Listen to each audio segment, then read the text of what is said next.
Church family, brace yourselves. Because what we're about to reveal is sending aftershocks through pulpits, pews, and prayer groups across the country. At 75 years old, Bishop Paul S. Morton, a man whose voice has led millions in worship, a man who rarely steps into public controversy, has just broken his silence. And not just on any scandal, but on the stunning arrest of one of the most polarizing figures in modern ministry, Apostle David E. Taylor. Why now? Why him? Why this? And most importantly, what does Bishop Morton's statement really mean for the future of leadership in the church? Let's go deeper.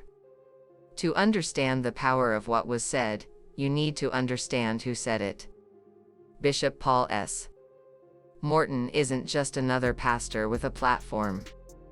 He's a builder of movements, a pioneer of modern worship, a father in the faith whose voice echoes across generations. Born in Windsor, Ontario, Morton's journey led him to New Orleans, where he transformed a modest congregation into a megachurch. But that wasn't the full story. In 1994, he founded the Full Gospel Baptist Church Fellowship, a movement that changed how churches across America embraced worship, prophecy, and the Holy Spirit. He became a spiritual bridge between traditional Baptist roots and the fire of charismatic expression. And his music? Anthems like Let It Rain and Bow Down and Worship Him didn't just touch hearts, they defined worship for a generation. So when a man like this, known for peace, balance, and grace, decides to speak publicly on a scandal, people listen. And what he said was nothing short of explosive. Now let's talk about the man at the center of the storm, Apostle David E. Taylor. To some, he was a prophet. To others, a false teacher. To all, a man wrapped in mystery and controversy. Taylor built his brand on one bold claim: that he had literal, face-to-face encounters with Jesus Christ. Not visions. Not dreams. He said Christ physically appeared to him, and commissioned him to lead a global revival. And this claim? It drew crowds like wildfire. People packed out stadiums. Testimonies flowed of miracles and healing.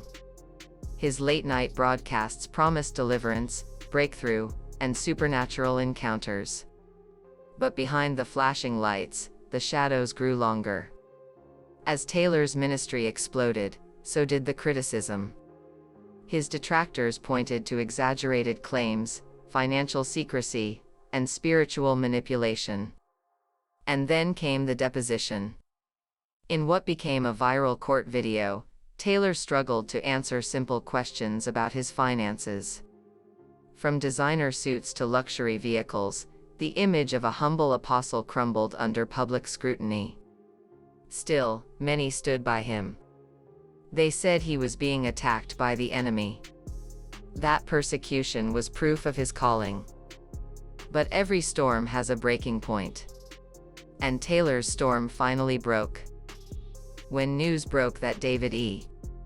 Taylor had been arrested, the church world gasped. This wasn't gossip. This wasn't hearsay. This was real. According to court documents, the charges were centered on financial misconduct and fraudulent use of ministry funds. Warrants were issued. Evidence was seized. And early one morning, law enforcement swarmed one of Taylor's ministry properties. The man once celebrated as a divine visionary was suddenly reduced to a mugshot.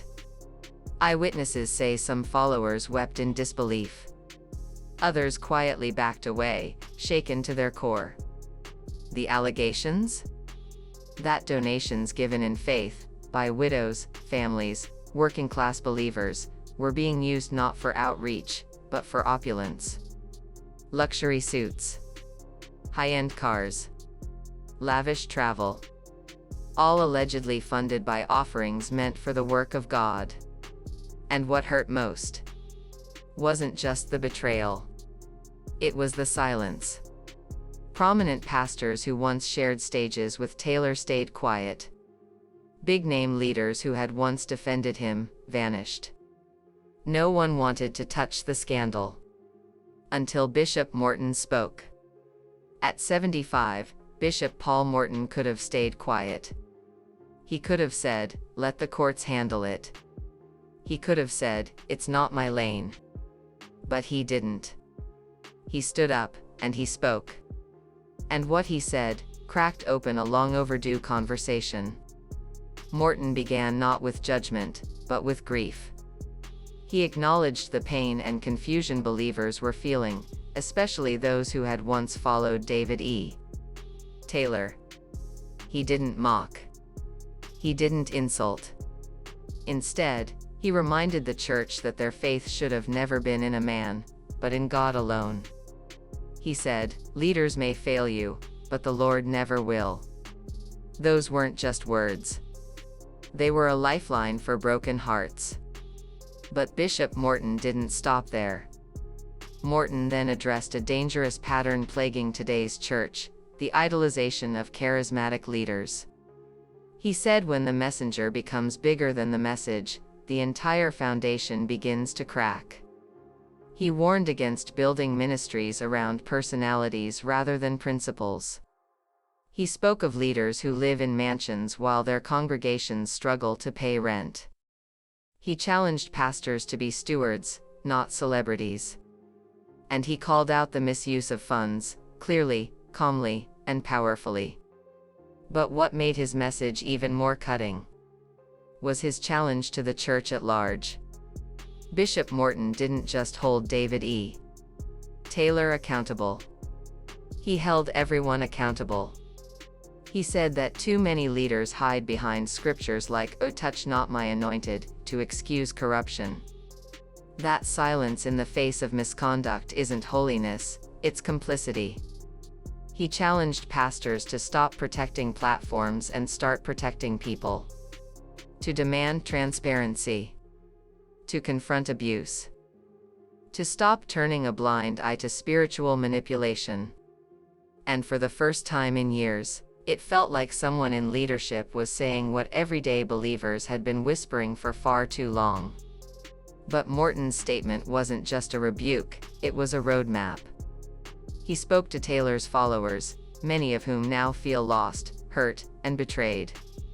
He didn't tell them to abandon their faith. He told them to re-anchor it. He said, "Failure in the pulpit should never cause failure in your personal walk with God." Let that sink in. Because that sentence alone may have saved thousands from walking away from their faith. He urged them to heal. To rebuild. To look to Christ, not man, for spiritual guidance. And in that moment, Bishop Morton proved why he's still a shepherd at heart. This story isn't just about David E. Taylor. It's about the church. It's about the generation raised on revival streams and conference clips, being called back to discernment. Morton urged believers to know the word for themselves. To measure spiritual fruit, not hype. To be wary of emotional highs without spiritual depth. And most of all, to demand integrity from those who lead them. Because in his words, accountability is not persecution, it's protection. And that message could change everything. Bishop Paul Morton didn't go viral because he was loud. He went viral because he was right. In a time when silence has become the default, he chose to speak truth wrapped in wisdom. And that truth shook the kingdom. His words won't just be remembered as a response to David E. Taylor's arrest. They'll be remembered as a line in the sand. Between manipulation and ministry. Between ego and empathy. Between counterfeit and Christ. The question now isn't whether Bishop Morton was bold enough to speak. The question is, will the church be bold enough to listen?